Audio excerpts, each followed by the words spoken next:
레위기 14장. 하나님께서 모세에게 말씀하셨다. 악성 피부병에 걸린 사람을 정결하게 하는 날에 지켜야 할 규례는 이러하다. 먼저 그 사람을 제사장에게 데려가면 제사장은 그를 진 밖으로 데리고 나가서 살펴보아야 한다. 악성 피부병에 걸린 사람이 병에서 나았으면 제사장은 정결하게 되려는 그 사람을 위해 살아있는 정결한 새 2마리와 백향목가지와 주홍색 실과 무술초를 가져오도록 사람들에게 지시해야 한다. 제사장은 병에서 나은 사람에게 지시하여 그 2마리 새 가운데 1마리를 맑은 물이 담긴 질그릇 위에서 잡게 해야 한다. 그런 다음 살아있는 새와 백향목가지와 주홍색 실과 우슬초를 가져다가 맑은 물 위에서 죽은 새의 피를 찍어 악성 피부병이 나아 정결하게 된 사람에게 7번 뿌리고 그를 정결하다고 선언해야 한다. 마지막으로 살아있는 새는 넓은 들로 날려보내야 한다. 정결하게 된 그 사람은 자기 옷을 빨고 자기 몸의 털을 모두 밀고 물로 씻으면 정결하게 된다. 그 후에 그는 진으로 들어가도 되지만 자기 장막 밖에서 7일 동안 생활해야 한다. 7일째 되는 날 그는 자기 몸의 털을 밀되 머리털과 수염과 눈썹까지 모두 밀어야 한다. 그런 다음 자기 옷을 빨고 물로 온몸을 씻어야 한다. 그러면 그 사람은 정결하게 된다. 다음 날 곧 8일째 되는 날에 그는 흠없는 어린 양 2마리와 1년 된 흠없는 암양 1마리를 기름 섞은 고운 곡식가루 6리터와 함께 가져와야 한다. 그 사람을 정결하다고 선언할 제사장은 그와 그가 바친 제물을 회막 입구 하나님 앞에 두어야 한다. 제사장은 어린 양 2마리 가운데 1마리를 끌어다가 기름 0.3리터와 함께 보상 제물로 바치되 하나님 앞에 흔들어 바치는 제물로 올려 바쳐야 한다. 속죄 제물과 번제물 잡는 곳, 곧 거룩한 곳에서 그 어린 양을 잡아야 한다. 보상 제물은 속죄 제물과 마찬가지로 제사장의 몫이다. 그것은 지극히 거룩한 것이다. 제사장은 보상 제물의 피 얼마를 받아다가 정결하게 되려는 사람의 오른쪽 귓불과 오른손 엄지손가락과 오른발 엄지발가락에 발라야 한다. 그런 다음 기름을 가져다가 자기 왼손 손바닥에 붓고 오른손 손가락으로 그 기름을 찍어 하나님 앞에 7번 뿌려야 한다. 제사장은 그 남은 기름을 정결하게 되려는 사람의 오른쪽 귓불과 오른손 엄지손가락과 오른발 엄지발가락 곧 보상 제물의 피를 바른 부위에 덧발라야 한다. 나머지 기름은 정결하게 되려는 사람의 머리에 바르고 하나님 앞에서 그를 위해 속죄해야 한다. 마지막으로 제사장은 부정한 상태에서 벗어나 정결하게 되려는 사람을 위해 속죄 제물을 바치고 그를 위해 속죄한 뒤에 번제물을 잡아 제단 위에서 곡식제물과 함께 바쳐야 한다. 이와 같이 제사장이 그 사람을 위해 속죄하면 그 사람은 정결하게 된다. 가난하여 이러한 제물을 바칠 형편이 못되는 사람은 어린 순양 1마리를 보상제물로 가져와서 자신을 위해 속죄할 흔들어 바치는 제물로 바치고 기름 섞은 고운 곡식가루 2리터와 기름 0.3리터를 곡식제물로 바쳐야 한다. 형편이 닿는 대로 산비둘기 2마리나 집비둘기 2마리를 바치되 1마리는 속죄제물로 다른 1마리는 번제물로 바쳐야 한다. 8일째 되는 날에 그는 그것들을 제사장에게로 곧 회막 입구 하나님 앞으로 가져와야 한다. 제사장은 보상제물로 바친 어린 양을 기름 0.3리터와 함께 가져다가 흔들어 바치는 제물로 하나님 앞에 흔들어 바쳐야 한다. 그런 다음 보상제물로 바친 어린 양을 잡고 그 피 얼마를 가져다가 정결하게 되려는 이의 오른쪽 귓불과 오른손 엄지손가락과 오른발 엄지발가락에 발라야 한다. 제사장은 자신의 왼손 손바닥에 기름을 붓고 오른손 손가락으로 그 기름을 찍어 하나님 앞에 7번 뿌려야 한다. 또한 자기 손바닥에 있는 기름을 찍어 보상제물의 피를 바른 부위, 곧 정결하게 되려는 이의 오른쪽 귓불과 오른손 엄지손가락과 오른발 엄지발가락에 덧발라야 한다.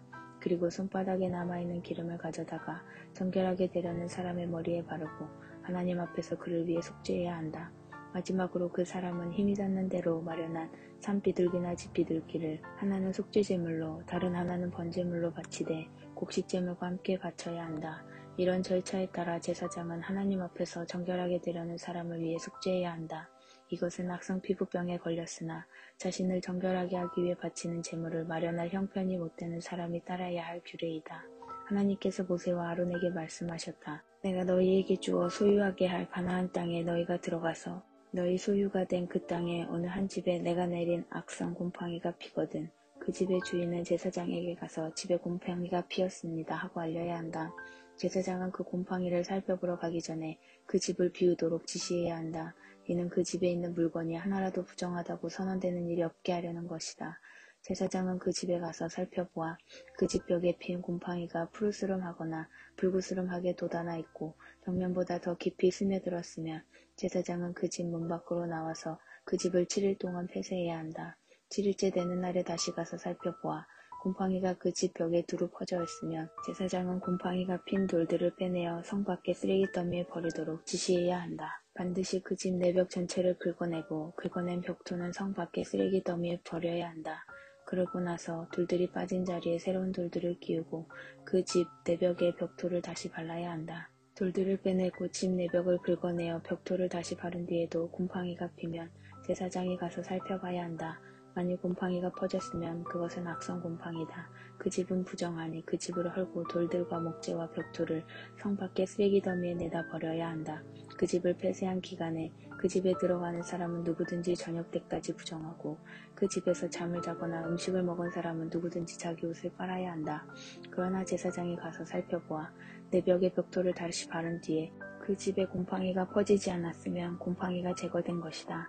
제사장은 그 집이 정결하다고 선언해야 한다. 그런 다음 새 2마리와 백향목가지와 주홍색 실과 우슬초를 가져다가 그 집을 정결하게 해야 한다. 제사장은 맑은 물이 담긴 질그릇 위에서 새 1마리를 잡아야 한다. 그런 다음 백향목가지와 우슬초와 주홍색 실과 살아있는 새를 가져다가 죽은 새의 피와 맑은 물에 담갔다가 그 집에 7번 뿌려야 한다.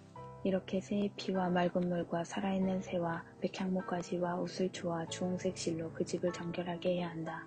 마지막으로 살아있는 새는 성 밖의 넓은 들에 놓아주어야 한다. 제사장이 그 집을 위해 속죄했으니 그 집은 정결하다. 이것은 각종 악성 피부병과 백선, 옷과 집에 피는 노병과 곰팡이, 그리고 부스럼과 물집과 번들거리는 얼룩과 관련해서 따라야 할 절차로 언제 부정하게 되고 언제 정결하게 되는지를 판정하기 위한 것이다. 이것은 전염성 있는 피부병과 노병과 곰팡이와 관련된 절차다. 레위기 15장. 하나님께서 모세와 아론에게 말씀하셨다. 이스라엘 백성에게 전하여라. 그들에게 이렇게 일러주어라. 어떤 남자의 성기에서 고름이 흘러나오면 그 고름은 부정한 것이다. 고름이 계속 흘러나오든 흘러나오지 않고 고여있든 그는 부정하다. 고름이 몸에서 계속 흘러나오거나 고름이 몸 안에 고여있는 모든 날 동안 그는 부정하다. 그가 누운 자리는 모두 부정하고 그가 깔고 앉은 물건도 모두 부정하다. 고름을 흘리는 남자의 잠자리에 몸이 닿았거나 그가 깔고 앉은 물건에 앉았거나 그와 몸이 닿은 사람은 누구든지 자기 옷을 빨고 물로 몸을 씻어야 한다. 그는 저녁 때까지 부정하다. 고름을 흘리는 남자가 정결한 사람에게 침을 뱉으면 그 정결한 사람은 자기 옷을 빨고 물로 몸을 씻어야 한다. 그는 저녁 때까지 부정하다. 고름을 흘리는 남자가 타고 다니는 안장도 모두 부정하다. 그가 깔고 앉은 물건에 몸이 닿은 사람은 누구나 저녁 때까지 부정하다. 그러한 물건을 옮긴 사람도 자기 옷을 빨고 물로 몸을 씻어야 한다. 그는 저녁 때까지 부정하다. 고름을 흘리는 남자가 물로 2손을 씻지 않은 채 어떤 사람을 만졌으면 그에게 닿은 사람도 자기 옷을 빨고 물로 몸을 씻어야 한다. 그는 저녁 때까지 부정하다. 고름을 흘리는 남자가 만진 질그릇은 깨뜨려 버려야 한다. 나무 그릇은 물로 씻어야 한다. 고름을 흘리던 남자가 나아서 깨끗하게 되면 그는 정결해지기 위해 7일 동안 기다렸다가 옷을 빨고 흐르는 물에 몸을 씻어야 한다. 그런 다음에야 그는 정결하게 된다. 8일째 되는 날에 그는 산비둘기 2마리나 집비둘기 2마리를 가지고 회막 있고 하나님 앞으로 와서 제사장에게 주어야 한다. 그러면 제사장은 1마리는 속죄제물로 다른 1마리는 번제물로 바쳐서 고름을 흘리는 그 사람을 위해 하나님 앞에서 속죄해야 한다. 어떤 남자가 정액을 흘리면 그는 물로 온몸을 씻어야 한다. 그는 저녁 때까지 부정하다. 옷이든 가죽으로 만든 물건이든 정액이 묻은 것은 모두 물로 빨아야 한다. 그것은 저녁 때까지 부정하다. 남자가 여자와 전자리를 같이 하여 정액을 흘리면 둘 다 물로 씻어야 한다. 그들은 저녁 때까지 부정하다. 어떤 여자가 몸에서 피를 흘리는데 그것이 월경이면 그 여자는 7일 동안 부정하다. 그 여자의 몸에 닿은 사람은 모두 저녁 때까지 부정하다. 그 여자가 월경 중에 눕거나 앉은 자리는 모두 부정하다. 그 여자의 잠자리에 몸이 닿거나 그 여자가 깔고 앉은 물건에 몸이 닿은 사람은 자기 옷을 빨고 물로 몸을 씻어야 한다. 그는 저녁 때까지 부정하다. 어떤 남자가 그 여자와 잠자리를 같이 하다가 그 여자가 흘린 피에 몸이 닿으면 그는 7일 동안 부정하고 그가 누운 잠자리도 모두 부정하다. 어떤 여자가 월경기간이 아닌데 여러 날 동안 출혈을 하거나 월경기간이 지났는데도 계속 출혈을 하면 그 여자는 월경할 때와 마찬가지로 부정하다. 출혈을 하는 동안 그 여자가 누운 잠자리와 그 여자가 앉은 자리는 모두 월경할 때와 마찬가지로 부정하다. 이런 것들에 몸이 닿은 사람은 모두 부정하다. 그는 자기 옷을 빨고 물로 몸을 씻어야 한다. 그는 저녁때까지 부정하다. 출혈이 멎어 깨끗하게 되면 그 여자는 7일을 기다려야 한다. 그런 다음에야 정결하게 된다. 8일째 되는 날에 그 여자는 산비둘기 2마리나 집비둘기 2마리를 가져와 회막 입구에서 제사장에게 주어야 한다. 그러면 제사장은 1마리는 속죄제물로 다른 1마리는 번제물로 바친다. 제사장은 출혈로 인해 부정해진 그 여자를 위해 하나님 앞에서 속죄해야 한다. 너희는 부정하게 하는 것으로부터 이스라엘 백성을 떼어놓아야 한다. 그렇지 않으면 그들 가운데 있는 나의 성막을 더럽혀 그들이 부정한 상태로 죽게 될 것이다. 이것은 고름이나 정액을 흘려 자신을 부정하게 한 남자와 월경 중인 여자가 따라야 할 절차로 몸에서 무언가 흘러나오는 남자나 여자뿐 아니라 부정한 여자와 잠자리를 같이 한 남자도 이 절차를 따라야 한다.